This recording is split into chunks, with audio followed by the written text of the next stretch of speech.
Добре дојдовте. Денес зборуваме за денот кога светот го промени својот тек. Зборуваме за Великден, празникот над празниците. Ова не е само приказна за традицијата. Ова е приказна за победата на животот над смртта и надежта која секоја година одново се раѓа во нашите домови. Денес ќе откриеме зошто Великден секогаш е во недела, што навистина се случува во страдалната недела и ќе ја отвориме ризницата на најстарите легенди и символи кои го прават овој празник толку магичен. Страдалната недела, патот кон светлината. Започнува со страдалната недела. Тоа е седмица на тишина и сериозност. Се потсетуваме на последните чекори на Исус, од предавството, пас до неговата жртва. 3 дена се јадрото нас. Велики четврток, ден на тајната вечера. Но, за нас дома, тоа е моментот кога куќата почнува да мириса на традиција.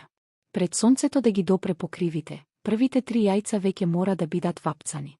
Првото е чувар куќа, символ на здравието кој ќе го чува домот цела година. Велики петок, најтешкиот ден во годината. Ден на апсолутна тишина. Не се работи, не се пее. Се потсетуваме на распнувањето. Во црквите се изнесува плаштеницата в символичниот гроб на Христос. Велика сабота, ден на тишина и исчекување. Воздухот е полн со нетрпение до полноќ, кога светлината конечно ќе ја победи темнината и ќе се објави воскресението. Символиката на јајцето и кршењето. Многумина прашуваат, зошто Великден е секогаш во недела? Затоа што неделата е првиот ден, денот кога започнало создавањето на светот и денот кога Исус го напуштил празниот гроб. А јајцето? Тоа е совршен приказ на гробот. Од надвор ладно и затворено, но внатре крие нов живот. Црвената боја ја представува крвта на Исус, но и победата и радоста. Кршењето на јајцата носи најсилна порака. Пробивање на гробот. Јајцето го представува гробот на Христос затворен со камен. Победа над смртта. Чинот на кршење го символизира моментот кога Исус излегол од гробот. Како што пилето ја пробива лушпата за да излезе на светлина, така и Христос ја победил смртта и воскреснал.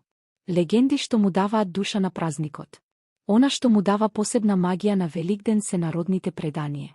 Марија Магдалена и царот, кога таа му соопштила на царот Тибери за воскресението, тој рекол дека тоа е можно само ако јајцето во нејзината рака поцрвени. Јајцето веднаш ја променило бојата.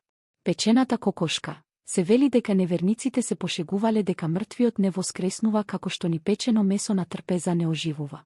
Но кокошката оживеала и снесла црвено јајце. Солзите на Богородица. Марија под крстот им носела јајца на војниците, молејки ги за милост.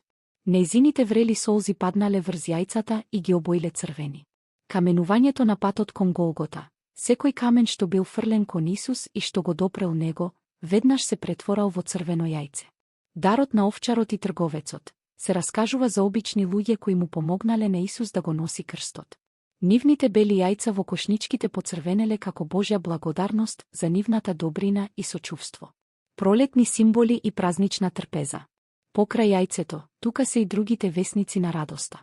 Јагнето го представува самиот Исус, агнецот Божи, символ на невиноста и спасението. Зајакот ја символизира плодноста и природата која се буди по зимскиот сон. Козињак, милиброд, овој сладок леб ја символизира плодноста и семејното единство. Иако во црковна смисла телото на Исус се представува преку нафората, козињакот е нашиот традиционален начин да ја засладиме празничната радост. Великден не е само религија. Тоа е мирисот на кујната, звукот на камбаните и надежта дека темнината никогаш нема последен збор. Победникот со најсилното јајце се верува дека ќе го следи здравје и среќа низ целата година. Чувајте ја вашата чуваркуќа, чувајте ги блиските и нека светлината на овој празник ве води низ целата година. И да не се заборави изразот. Христос воскресе, навистина воскресе.